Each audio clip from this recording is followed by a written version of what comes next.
সকাল হলেই অফিসের কাজকর্ম ফেলে মায়ের ডায়েরির পাতা থেকে ফোন নম্বর মিলিয়ে ফোন করার চাপটা আর নিতে পারছে না সৈকত। আজ অবধি কেউ কোনোদিন শুনেছে যে আইবুড়ো নাম খোঁচাতে পাত্রকে নিজেকেই কখনো কাকু কখনো মামার ভূমিকায় অভিনয় করতে হয়? না, একটা জুৎসই উদাহরণ না দিলে আপনারা পাত্রের আত্মগ্লানিটা ঠিক বুঝে উঠতে পারছেন না। ধরুন হাতিবাগানের একটা পাত্রীর বাড়ির ফোন নাম্বারে ফোন করতে হবে। সৈকত ফোন ধরেই বলে, হ্যালো, আমি পাত্রের ছোট মামা বলছি। আপনাদের বিজ্ঞাপনে দেখলাম পাত্রী সুস্ত্রী, গৃহকর্মে নিপুণা, বিএ পাস। তো আপনারা কেমন ধরনের পাত্র চাইছেন সেটা যদি একটু পরিষ্কার করে বলেন। ভারী গম্ভীর গলার কেউ একজন বললেন, নমস্কার, আমার মেয়েকে আমরা বড় আদরে মানুষ করেছি। এর কথার অর্থ হলো তুই শালা বাপে খেদানো মায়ে তাড়ানো ছেলের মামা। যাই হোক, কথা এগোনোর সাথে সাথেই বাড়তে থাকে সৈকতের অভিজ্ঞতা। পাত্রীর বাবা বললেন, আমি সরকারি চাকরি করা ছেলে ছাড়া বিয়ে দেব না। এ কথা তো লিখেই দিয়েছি বিজ্ঞাপনে, দেখতে পাননি? আপনার ভাগনার কি চোখে হাই পাওয়ারের চশমা আছে? মানে নরনাং মাতুল ক্রম? সেই সূত্রে মামা অন্ধ মানে ছেলেরও হবার চান্স আছে। আপনার ভাগনার বয়স বলছেন 29, ব্যাংকে 28 অবধি শেষ। এখনো তো রেলের সুযোগ ছিল। বিয়ের পিড়িতে না বসিয়ে বরং রেলের পরীক্ষায় একবার বসালে পারতেন। এ হেন অপমানজনক কথা শুনে সৈকতের অরিজিনাল মামা থাকলেও রাগে চলে যেতেন। যতই হোক, ভাগনার অপমান সহ্য করা কি চারটিখানি কথা? তাই সৈকতও মামার ভূমিকায় অবতীর্ণ হয়েই বলে বসে, আমার ভাগনার সরকারি চাকরি পাওয়া অবধি কি আপনি মেয়েকে বিয়ে না দিয়ে বসিয়ে রাখবেন? যদি নাই রাখেন তাহলে মশাই পরের ছেলেকে পরমানন্দ ভেবে তার চিন্তা ছেড়ে দিন। ফোনটা কট করে কেটে দিয়ে একটা সিগারেট ধরিয়ে সৈকত মনে মনে গজরে ওঠে। রীতিমতো সফটওয়্যার ইঞ্জিনিয়ার সে, সরকারি চাকরির থেকে অনেক বেশি কামায় মাস গেলে। তবুও পাত্রীর বাবার হাবভাব দেখে মনে হয় যেন 3 চাকায় ভরসা নেই। মানে অনেকেই অটোতে উঠতে ভয় করেন 4টে চাকা নেই বলে। কে বোঝাবে এদের যে 8 চাকার অতিরিক্ত মাল বোঝাই লরিও কিন্তু উল্টে যায়? বিরক্ত মুখে মাকে 4টি কথা শুনিয়ে দেয় সৈকত। আর আমাকে বিয়ের চাপ দিও না মা। মা কথা না বলে দেওয়ালে টানানো বাবার মালা দেওয়া ছবির দিকে এমনভাবে তাকায় যেন বাবা বেঁচে থাকলেই কুমোরটুলি থেকে সৈকতের জন্য বিয়ে করে আনতেন। তবুও মায়ের ওই করুণ দৃষ্টিটা সৈকতের শরীরে কেমন একটা অস্বস্তি ধরায়। মনে হয় যেন বাবা চলে যাবার পরে ও বোধহয় মাকে ঠিক মতন শান্তি দিতে পারছে না। তাই বাধ্য হয়েই বলতে হয়, আজ 2টো ফোন করেছিলাম, কাল আবার 2টো করব। মায়ের মুখে ধীরে ধীরে হাসি ফোটে।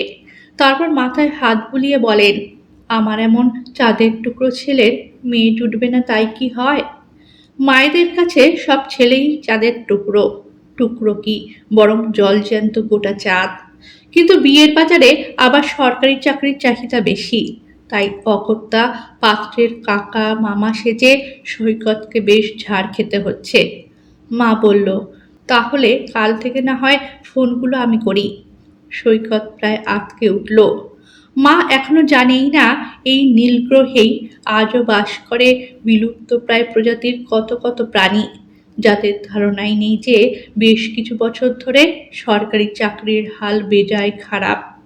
আবার বয়স বেশি হলে চলবে না, কারণ মেয়েটি তার নধর কান্তি কচি শশাটি। তাই 30 বছর বয়স হয়ে গেলেই বিয়ের বাজারে তুমি হয়ে গেলে বুড়ো বটগাছটি। এ হেন পরিস্থিতিতে সৈকতের ক্লাস 12-এর রেশমিকে বড্ড মনে পড়ল। মেয়েটার সব ভালো ছিল, শুধু দাঁতটা একটু উঁচু। বন্ধুরা বলেছিল বেশ উঁচু। সৈকতের জীবনের প্রথম প্রপোজাল, তাও আবার নারী জাতির কাছ থেকে।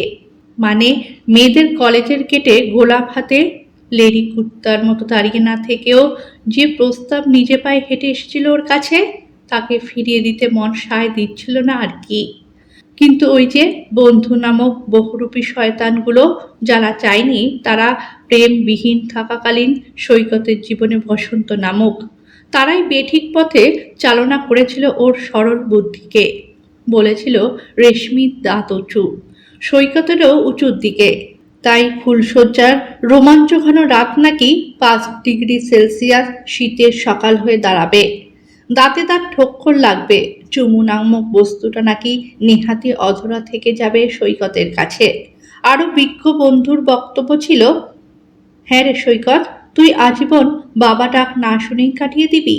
ওরে, চুমু না খেয়ে তুই শেষ ধাপে পৌঁছবি কি করে? ঠিক সেই সময়ই ব্যাকগ্রাউন্ডে কোনো এক বন্ধু নামক খতরনাক প্রাণী ওকে বাপি বাপি বলে ডেকে উঠেছিল। না দেখা ঔরস জাতর প্রতি হঠাৎ করেই উতলা হয়ে উঠেছিল মন। আর তাই রেশমির প্রেমপত্রের শেষে ও বাধ্য হয়ে লিখে দিয়েছিল, এখন পড়াশোনা করার সময়, এসব নিয়ে পরে ভাবা যাবে। রেশমি করিতকর্মা মেয়ে, এক সৈকত গেলে আরেক সমুদ্র আসবে, এই ভেবেই মাঠে নেমে পড়েছিল। অমন কচি লাউ ডাকার মতো মেয়ে কি শুধু দাঁতের লড়াইয়ের কথা ভেবে ফাঁকা পড়ে থাকে? ঠিক তাই, দুদিন পর থেকেই দেখছিল ইঞ্জিনিয়ারিং কলেজের একটা ছেলের কোমর চেপে ধরে রেশমি ওর সামনে দিয়ে বাইকে চেপে হুশ করে বেরিয়ে গেল। তখনও সৈকত বোঝেনি ও কত বড় ভুল করলো, কারণ তখনও ওর অন্তর আত্মায় বাপি বাপি বলে চিৎকারটা রয়ে গিয়েছিল।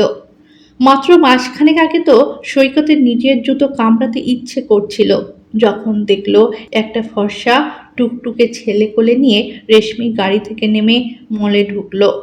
পিছনের ছেলেটাকেও বিচক্ষণ চিনতে পারল, সেই ইঞ্জিনিয়ারিং কলেজের ছেলেটা।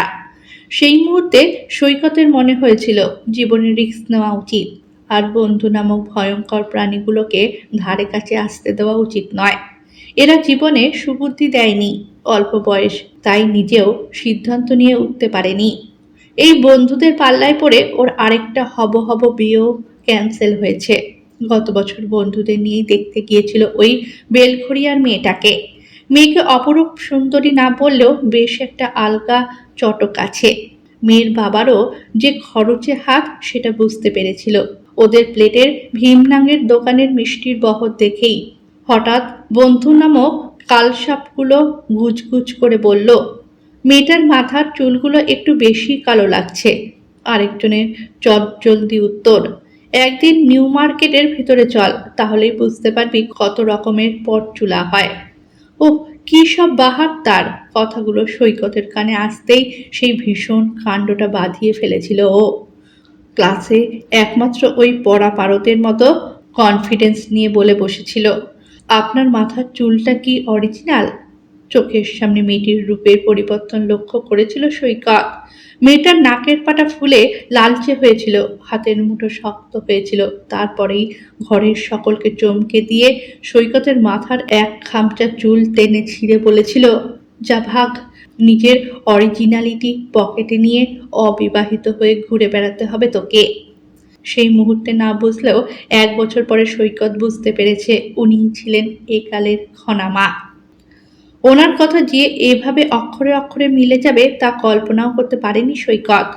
যখন বুঝতে পেরেছিল যে ওই বেলঘড়িয়ার মেয়েটাই ত্রিকালজ্ঞ খনামা, তখনই ক্ষমা চাইবার জন্য ফোন করেছিল। কিন্তু ওদের বাড়ির ব্যাকগ্রাউন্ডে সানাই জাতীয় কিছুর আওয়াজ পেয়ে মাথার বাকি চুলগুলোর ভবিষ্যতের কথা ভেবেই ফোনটা কেটে দিয়েছিল।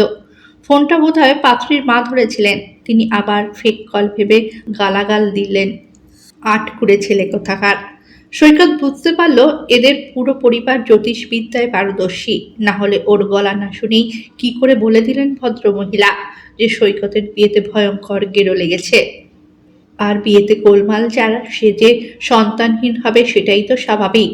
তবুও মায়ের মনে আঘাত দিতে চায় না বলেই বিজ্ঞাপন দেখে আবার ফোন করলো সৈকত। ফোনের অন্য প্রান্তে যিনি রয়েছেন তিনি অজানা নম্বর দেখলেই বোধহয় ভাবেন বিশ্বজোচ্চর কেউ তার এটিএম নাম্বার জানার অভিপ্রায় ফোন করেছে। সেই বিশেষ গলাতেই বললেন, কেন রে শুয়োরের বাচ্চা, আমার মেয়ের নাম জেনে তুই কি করবি রে? ইনি শ্বশুর হবেন বুঝতে পেরেও নিরুপায় গলায় সৈকত বলল, আসলে পাত্র চাই বিজ্ঞাপন দেখে আমি ফোনটা করেছিলাম আমার একমাত্র ভাইপোর সম্বন্ধের জন্য। ভদ্রলোকের গলায় একটু আগে যে মৌমাছিটা কামড়েছিল সেটাই এখন মধু ঢেলে দিয়ে কামড়ের জন্য দুঃখ প্রকাশ করলো বোধহয়। তাই অমন কিশোর কণ্ঠী হয়ে বললেন, আরে সেটা আগে বলতে হয় স্যার। বলুন বলুন। আমার মেয়ের নাম সুতনুকা। নিজের মেয়ে বলে বলছি না। এমন শান্ত, ধীর স্থির, বিনয়ী, ভদ্রলাজুক মেয়ে আজকালকার যুগে খুব কম দেখা যায়। আমি মেয়ের বাপ। আমি তো এসব প্রশংসা করবই। আপনি বরং স্বয়ং এসে দেখে যান। সৈকত বলল, আমি তো যেতে পারবো না। ছেলে আর ছেলের মা যাবেন। কথাবার্তা পাকা করে মাকে গিয়ে জানালো, না আর ওই বন্ধু নামক কেউটের সাপগুলোকে সঙ্গে নেবে না সৈকত। ওদের আবার বিয়েতে লুচি পরিবেশন করতেই ডাকবে, তার আগে নয়। শালা পাক্কা নারদ পাবলিক সব। তাই এবার ওর সব থেকে ভালো যাওয়া মানুষটাকেই সঙ্গে করে নিয়ে যাবে। মা আর সৈকত রবিবার বিকেলে বেরিয়ে পড়ল ঢাকুরিয়ায় মেয়েটাকে দেখতে। খোদ দক্ষিণ কলকাতার মেয়ে নাকি শান্ত ধীর স্থির, এটা জাস্ট ভাবা যায় না। তবে এবার সৈকত সিদ্ধান্ত নিয়েই নিয়েছে, পাত্রীপক্ষর যখন প্রাইভেট কোম্পানির চাকরিতে অসুবিধা নেই, তখন নাক খেদা বা দাঁত উঁচু বা পরচুলাকেও সৈকত আপত্তি করবে না। সব বন্ধুদেরই উইকেট ডাউন হয়ে গেছে। ও একা একা টেস্ট ম্যাচ খেলে যাচ্ছে। এভাবে সত্যি আর চলে না। মায়েরও খুব ইচ্ছে তার চাঁদের টুকরো গোলাপ সোনার একটা মিষ্টি মিষ্টি বউ আসুক ঘরে। ঘরের মধ্যে নুপুরের চুড়ির আর নতুন শাড়ির খসখস আওয়াজে একঘেয়েমির পরিবেশটা কেটে যাক। যদিও দুষ্টু লোকের ধারণা এগুলো ওর মায়ের নয়, সৈকতেরই একান্ত ইচ্ছে। মায়ের নামে চালাতে চাইছে। তা যদি সৈকতেরই মনের কথা হয়, তাহলেই বা দোষের কি আছে? আরে ও 29 বছরের তরতাজা যুবক রে বাবা। বলতে নেই ভগবানের দয়ায় লোকাল ট্রেনের ওই সব বিজ্ঞাপন দেওয়া সর্ববিশেষজ্ঞ ডাক্তারের কাছে এখনো যেতে হয়নি গোপনে। তাই মনে এবং শরীরের যে ইচ্ছেগুলোর বুদবুদ টের পাচ্ছে, তাকে অস্বীকার করার তো কোনো কারণ নেই। মেয়েকে সামনাসামনি দেখে সৈকত একটু চমকে গিয়েছিল। ডিটারজেন্ট পাউডারে কেবল চিরুনি চামচ পাওয়া কপালে এমন মেয়েও ছিল। ভাবতেই ধমনীর রক্ত দ্রুতগামী হলো। রীতিমতন সুন্দরী কবিরা এদেরকে নিয়ে 4 পাতা কাব্য লেখে। মেয়েটি লাজুক লাজুক মুখ করে মাকে এসে প্রণাম করলো। সৈকতের দিকে তাকিয়ে নমস্কারের ভঙ্গিমা। আহা, কি শান্ত চলাফেরা, কি সুরেলা কণ্ঠস্বর। এমন মেয়েই তো সৈকতের ভোরের স্বপ্নে এসেছিল। লাল ঢাকাই পরে হাতে ধুমায়িত চায়ের কাপ নিয়ে। মেয়েটি মাস্টার্স কমপ্লিট করেছে এবছরই। মাকে ফিস ফিস করে বলল, মেয়ে আমার পছন্দ। মাও দেরি না করে সুতনুকার বাবাকে একেবারে পাকা কথা দিয়ে ফিরল। হাতে মাত্র 1 মাস সময়। ফোন করার সময় সৈকতের কাকা জ্যাঠা মামা অনেকে থাকলেও আসলে তো একাই। তাই অফিস ফেরত রোজই কোনো না কোনো কাজ সারছিল। গতকাল কার্ড ছাপানো কমপ্লিট। শুধু মেয়ের বাড়িতে নিমন্ত্রণ করা আর মেয়ের হাতের আংটির মাপটা নিতে হবে তাড়াতাড়ি। অফিস থেকে সোজা সুতনুকাদের ঢাকুরিয়ার বাড়িতে পৌঁছে গেল সৈকত। বাড়িতে সুতনুকা একদম একা। ওর বাবা মা নিমন্ত্রণ সারতে পিসির বাড়ি গেছে। সৈকতকে দেখে লজ্জা লজ্জা মুখ করে সুতনুকা বলল, আমাকে আপনি নয়, প্লিজ তুমি বলুন। আহা, কেউ যেন সৈকতের কানে সুন্দরবনের খাঁটি চাক ভাঙা মধু ঢেলে দিল গো। সৈকত আরেকটু এগিয়ে বলল, তোমার ডাক নাম কি আমি জানি না, তবে আমি তোমাকে তনু বলে ডাকবো। সুতনুকা বাধ্য মেয়ের মতো ঘাড় নেড়ে সম্মতি জানালো। তারপরেই জিজ্ঞেস করলো, সকালে তুমি কখন ওঠো? সৈকত ওর ফিগার জরিপ করেই বুঝতে পারলো মর্নিং ওয়াকে যাওয়ার অভ্যেস আছে। তাই হবু বউয়ের মন পাওয়ার জন্য নিজের ঘুম থেকে ওঠার সঠিক সময়টা ভোরের দিকে ঠেলে দিয়ে বলল, আমি এই ভোর 5টাতে উঠি। আসল সময় ছিল যদিও 7টা।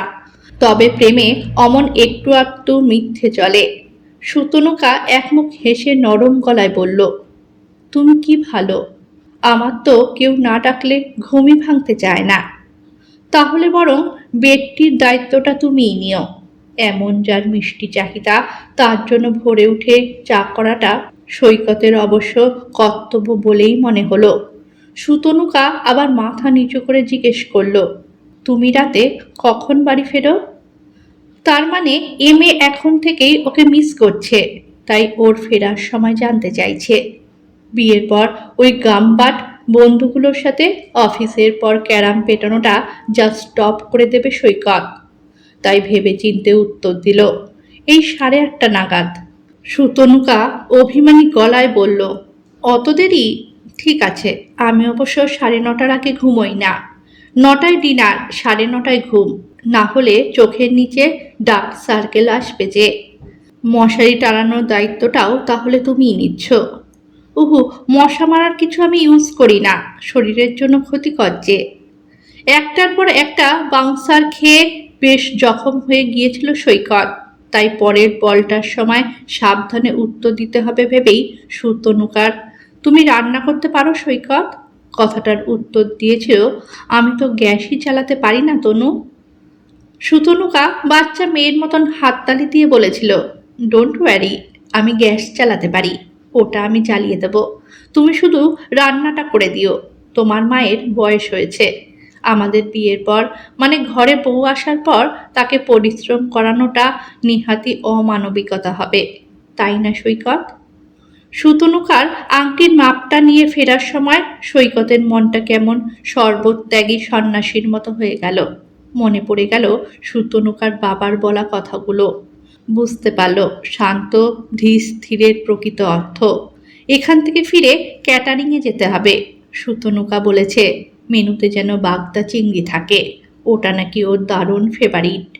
নীল আকাশের দিকে তাকিয়ে সৈকত ভাবছিল, দিল্লিকার লাড্ডু চেখেই মনে হয় বিশেষজ্ঞরা জানিয়েছেন এ পদার্থ না খাওয়াই ভালো। সুতরাং সুতনুকার সাথে বছর 10 কাটিয়ে সৈকত প্রতিবেশী মহলে বলবে, এর থেকে ব্যাচেলার লাইফ অনেক ভালো। আপাতত হাতে অনেক কাজ, শপিং, ডেকোরেটার্স, ক্যাটারিং, নিমন্ত্রণ।